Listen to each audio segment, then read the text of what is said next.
Hello, everybody. Thank you for being here. My name is Jenny Neiswanger. I'm the Vice President of Data Measurement and Technology Practice and the Global CMO Growth Council here at the ANA. You may have noticed that this session is being recorded. This recording will be available online to serve as a tool for education on the CMO Guide to Programmatic Transparency, created by the CMO Global Growth Council through its CMOs. The Global CMO Growth Council was created exclusively for CMOs and executives in 2016. And over the last few years, the GGC has guided and developed the operation and business systems organized around the 12-point growth agenda. There are 4 priorities of the Growth Council. Those include talent and marketing organization, society and sustainability, brand creativity and media, and our focus today, data, measurement, and technology. Within each of these 4 priorities, the CMO community has established mandates to claim ownership of the industry and drive greater business growth.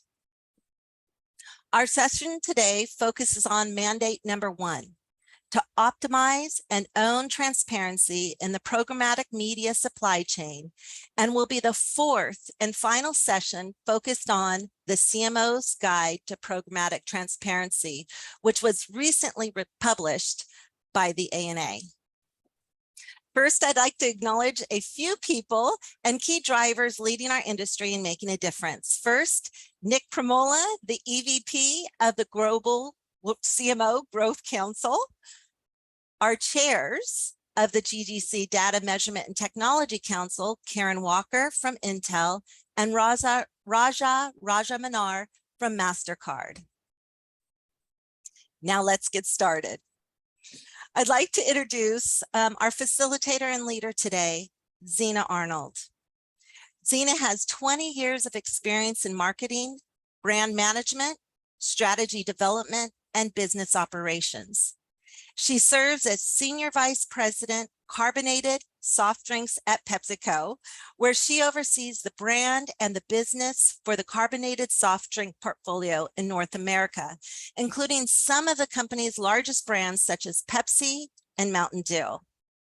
Prior to joining PepsiCo in March 2022, she was the Chief and Digital and Marketing Officer of Kimberly-Clark, and before that spent 6 years with Google. Prior to joining Google, Zena spent over 9 years in various brand management positions with Kellogg and Procter & Gamble. Zena began her professional career at General Electric. Zena is an inspiring female leader to watch, and we are fortunate to have her here today. Thank you so much, Zena, for leading this session. Are you ready to begin? Yes, I am. Thanks, Jen. All right. Well, thanks again for having me, Jenny. I'm glad to be here and to be talking about programmatic and a bit of some of the definitions of what we have been talking about and what we built in this this compendium of information, but also a bit of the lessons learned along the way. There have been many, as we have done quite a bit of work in this area over the past several years. So Jenny mentioned a bit of my background, and I'm fairly new to PepsiCo and actually in more of a line marketing role now. So I have less of the exposure to a lot of this work than I did when I started it when I was at Kimberly-Clark, where I was Chief Digital and Marketing Officer. So there, really, the role was all about how do we build the capabilities like this to make all of our marketing better. So thrilled to be talking to you about it, because I think this is a really great piece of work that we collaborated with a lot of different folks that are members of ANA to build together. It's, at least in my experience, the most comprehensive view of this entire ecosystem and kind of what to do and where to start, because it is pretty complicated. So I know you all have seen in some of the previous sessions the deeper dives into some of the the work, like why the playbook was developed, what the problems were that we were addressing there, and some of the details of the programmatic process and the cost drivers. So today, I wanted to quickly hit on some of the definitions to make sure everyone has a good grounding in that. And then also wanted to dive into the scorecard that we would love everyone's help in completing and getting more data so that we can grow stronger together. And then finally, just sharing some lessons learned from the process and building this. And these are my experiences in doing this now at several different companies, and kind of some of the behind the scenes, what's happened, what we learned, and what can make some of this transformation a bit smoother. So let's start here, and I have here the playbook itself. One of the sections is definitions. And so I won't read all of this to you, but I wanted to just spend a minute diving into a couple of areas, and these will also build to some of the learnings. The first one I'll highlight here is agency trading desk. So this is a team within an ad agency that executes online media buying as a managed service. And this is one of many models and ways that you can set up the services that you need to have a strong programmatic system. It's one I've got some experience with, and is really solid in a number of ways. You can also do things in-house, which is helpful in some areas, especially if you have the scale and the resources to do it. But I'd say most companies do use an agency trading desk. The other interesting one here to call out and to keep in mind is brand safety, ensuring a brand avoids any association with content that's inappropriate, objectionable, could affect the brand negatively. We've all seen over the last several years that a lot of things that are happening in our world today have resulted in a lot of content out there that is inappropriate and not brand safe. And so one of the key areas that I know everyone I've spoken with in the industry is very focused on is how do we ensure that we have brand safety? And once we have brand safety, it's how do we ensure that we're doing it effectively and efficiently, and not paying too much in order to ensure that the brand is in the right spaces and places. Let's see, a couple others. Brand suitability is kind of similar to that, but not about being out of places that are extremely inappropriate and off-brand, but more about what are the types of content and environments that are going to help build the brand and grow associated with the right positive things. A few others to call out here. Customer data platform, or CDP, is a really important piece of the tech stack. So there's a number of different providers that create this kind of persistent unified customer database that's accessible to a lot of other systems. So this is another area we could probably have a separate session to dive in quite deep on all of the benefits of CDPs, the watch outs, and what the different levels are that you can have of it. But I'd say there's a couple of things that I might highlight here. Really, there are some technical resources that are required to set this up and maintain it. And most of the companies that I've been with, marketing is a partner with the IT function to build this, because obviously they are housing a lot of the other companies' data and want to be able to keep it safe, keep it secure. And so IT is a key partner in this. I think the other thing I'd just highlight is keeping IT a partner accessible to other systems. So we want to make sure that we can have the data that we're storing in our CDP be used by other systems for analysis. And once again, IT partners can help with that. A couple others maybe to call out here. Demand side platform is the buying platform that actually enables the purchase of advertising. And these are all of the variables and levers that you can pull in there: consumer targeting and exclusion, the price you want to pay for that ad and that impression, inventory to be across and accompany access to open or proprietary partnerships that you have, the metrics and goals that you want to optimize the campaign against, and then overall just how to organize and structure your buys. So this is a great place and space to work with your agency trading desk or your internal to really set these principles and then details of how you want to execute. Let's see, I won't dive into first-party data. I think everyone probably knows what that is at this point, as personally identifiable information, or PII. Maybe the last thing just to quickly highlight here is on post-bid blocking. So here, this is about a bid has transpired in the media platform, whether that's your DSP, Facebook, YouTube, any other platform, but the ad's prevented from running with an automated rule, and it could be any number of rules and principles. So here, the technology assesses the content of the page by looking at the keywords, the URLs, sometimes emotional resonance surrounding ads, and it happens after you've purchased the media impression. So if the content's deemed to break the safety rules that you have in place, that we talked about earlier, there's ad verification technology that blocks the creative from being placed.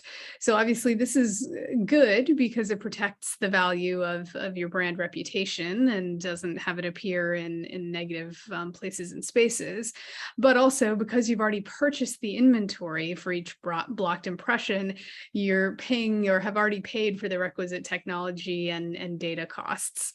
So it's kind of something that I think is an important way of how we manage keeping brand safety today. There's a lot of opportunity to improve this for the future. Let's see, and then here, just the opposite, pre-bid avoidance. So again, this is good because you don't have to pay for the media spend, yet it's an additional cost on the front end. So you also potentially have some false positives and things that you could eliminate inventory that could be brand safe. So it's again, not a perfect world. We don't have a system in place today that is effective and 100% of the time is efficient as well. But I know that a lot of people in the industry are working on it. And then, yeah, I think that covers it. I won't dive into any of the other deeper definitions, but please, everyone who's watching, dive into the playbook and the definitions section. Again, I think they're very clear and it's laid out in a very simple and easy to understand way to get familiar with this area and to start to enact some of the things that we want to do. So let's see. The key thing that I wanted to touch on before going to lessons learned are about the Programmatic Transparency scorecard.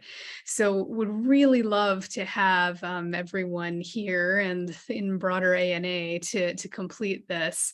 This basically, each section corresponds with the topics that we covered in this guide, and we want to get a good baseline as to where most folks in the industry are today, and then we want to track the effectiveness of the recommendations we make in this playbook, how easy they are to actually implement, and then obviously see the pain points that come up for everyone so that we can dive into those for updating the guide and moving forward. So a couple of key areas here, and we didn't talk about it, but earlier in the playbook, you'll see the framework we have is kind of starting with the crawl and the walk. What are the things that we want to do first that are lower hanging fruit, are easier for most people, most companies to implement, that can really make a difference? And so here, a couple of the areas to dive in deeper on are agency management, marketing and advertising technology on the buy side, data targeting. Then as we get into more of the running and flying, as companies are growing in their sophistication and scale of what they're doing programmatically, there's a few areas here on supply side platforms, agency management, functionality and benefit utilization, and programmatic data utilization across marketing decisioning. So there's, again, a number of things here. We're very eager to understand some of the rough savings amounts that you've been able to get after implementing some of the things we've got here in this playbook, or other actions that you've been able to come up with as well, so that we can get to a really solid number for taking these types of actions and what impact it can have. As everyone knows, it's really important to put a number on the success that you're driving to get buy-in from broader folks within your organizations. All right. And then, last thing on this is just any other key action steps that you all have taken to help your companies improve how you're doing programmatic, the transparency of all of the different pieces that go into your stack and execution, and any other areas that you want us to dive into deeper on the guide. So with that, I'll stop sharing here and just talk a bit about some of the lessons learned and kind of behind the scenes, if you will, in developing how a great programmatic kind of stack can work, and what you need to do to get there. I'd say there's, maybe about 3 or 4 lessons I'll share. First one is getting all the right people on board as you're undergoing this transformation. So whether you are already running a great programmatic program, or if you are still at the very early stages of doing this and of diving deeper to get more transparency, so important to bring together all the key stakeholders and folks in the system. And by that, it's your agency partners that are critical in media buying for most companies. It's the organization. And by this, I mean marketers running the business as well as the central capabilities teams. So a lot of the folks that are building this work, as I did in my previous role, are a central capabilities team that has the time and the expertise to dive in deep on developing what these are. However, if you do that too much in a silo, the marketers who are actually running the business and the brands aren't involved in understanding what this is and what it means, and aren't necessarily bought in. They question a lot of the changes that need to be made, or the understanding of the metrics that we're using. And you really need to work from the very beginning to ensure that they understand what your programmatic program is, and the transparency that you're trying to drive, and why it's important. And the third critical stakeholder is also senior leadership in business units, the CEO of the company.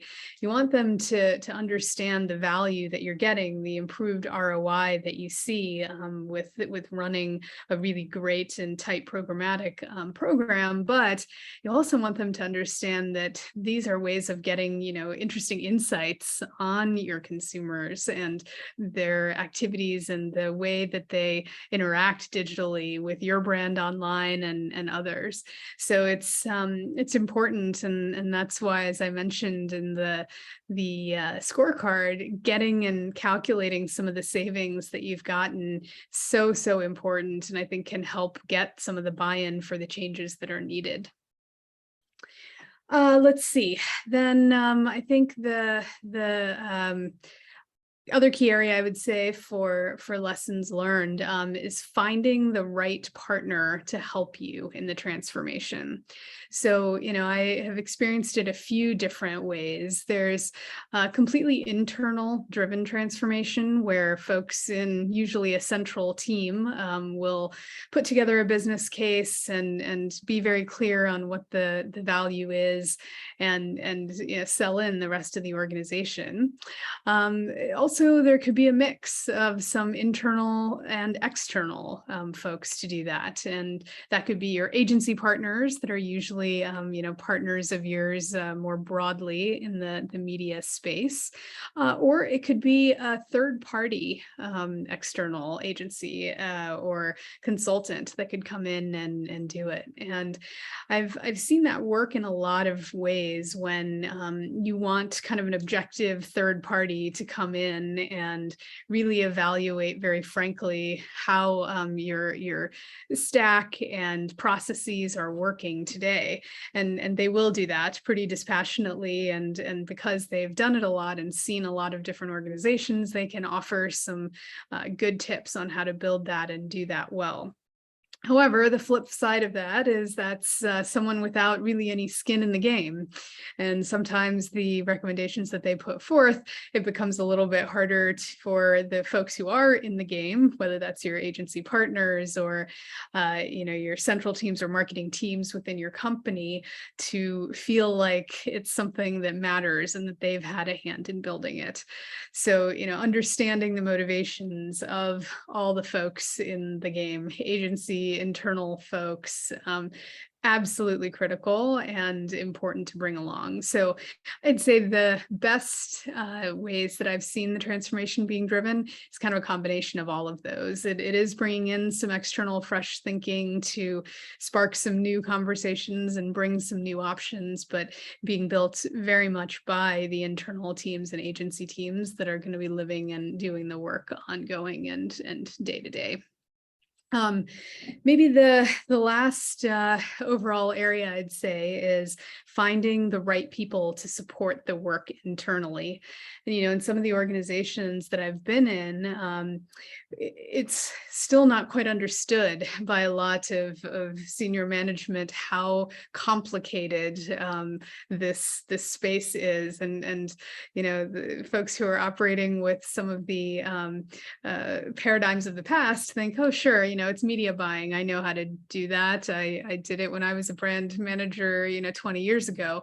Well, now it's much, much more detailed, much, much more specialized. And a lot of the folks who have general marketers who want to come in and work on a lot of different areas of marketing just don't have the right specialization to do it well in-house. So think about making sure you have the right talent to support the work internally, and whether that's you're building completely your own internal trading desk is one level. But even if you're just doing a few things internally, ensuring you've got the right people either within the business units or in central teams that know and understand with the right level of specialization to be able to push on your agency teams for advancing the capabilities and getting the right kind of transparency.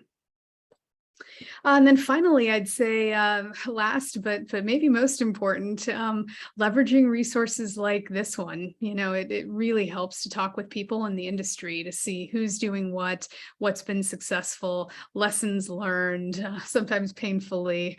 It's a hard road to go alone, and so many companies are in this space of trying to figure this all out and solve it. And when we're working on it all together, that's when we'll be able to make a significant difference. So again, the process of putting all of this together, mostly with my team at Kimberly-Clark when I was there, as well as all the other members of the Data and Technology A&A Council, it was great. We had a chance to have a lot of these conversations about what's working, what's not. Here's how the industry should advance, and really focus on a few key areas. And so that's what we need your help with as well. So please fill out the scorecard. Getting this data will make a difference. Don't hesitate to reach out to me or anyone else in the council council. If you have questions, if you have ideas, again, this is really all about sharing knowledge so that we can all move forward and progress together. Amazing. Thank you, Zena. Mhm. And if you don't mind, we have a few questions. And so Bob, would you like to ask a few questions? Hey, Zena, it's Bob Trainer with the Global Growth Council. And one of the questions that I had was, are there any sort of watch outs or telltale signs that my media is not necessarily being optimized, the investment I'm making isn't necessarily being optimized in terms of reaching workable media? Well, there's a few things. I'd say, one of the easiest ways to check and see a general, directional how I'm doing is talking to either other companies or your agency partners to see what's a good rule of thumb for the type of efficiency I should be getting on this kind of a buy, reaching this many people and getting this ROI. Is this in the ballpark of where I need to be? So that's a good first step, just kind of comparing and asking others for some guidelines on it. I'd say, there's a lot of different solutions that you can look at to gauge, am I reaching the exact right person, and not only are they receiving my ad, are they actually seeing it? What's the viewability of it? There's a number of different metrics that can be measured and partners that can help you do that. But I think it's something you've got to learn a bit by trial and error. One of the things that I usually say to folks is, there are broad directional or diagnostic metrics that are really important. And then there are truly the metrics that are going to move the needle for your business. And it's not always consistent across all brands and companies. So start broad and then kind of work your way in. And one of the biggest things that I think technology has enabled for media buying is doing things quickly, and so do an A/B test, and that will help give you some ideas of, okay, is this working or is this not working? And really just getting down to examining every metric, playing with it, adjusting the levers a little bit, and then you'll kind of ultimately end up on what's most successful for your business. What do you think is sort of the most important first step for me to take if I'm a CMO? I want to optimize my digital media spend. I don't think it's performing as much as it can be. What do you think that first most important step should be? Let's see. That's a good question. Blow it up. Start over. Let's see, what is a good first step? Let me think.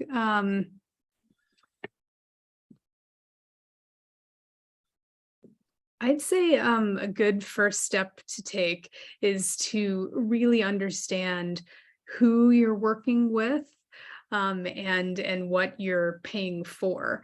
And so if you go to our playbook, the first kind of crawl and walk steps are all about ask your agency a lot of questions about what they're doing and how they're doing it. Find out what all the fees are that you're paying for. And, this is, again, with this complex system, there's so many things that are in here. You might see a management fee, but that's made up of 100 different things, and each of them is different. And actually, they all might be valid and things that you need to run the business effectively.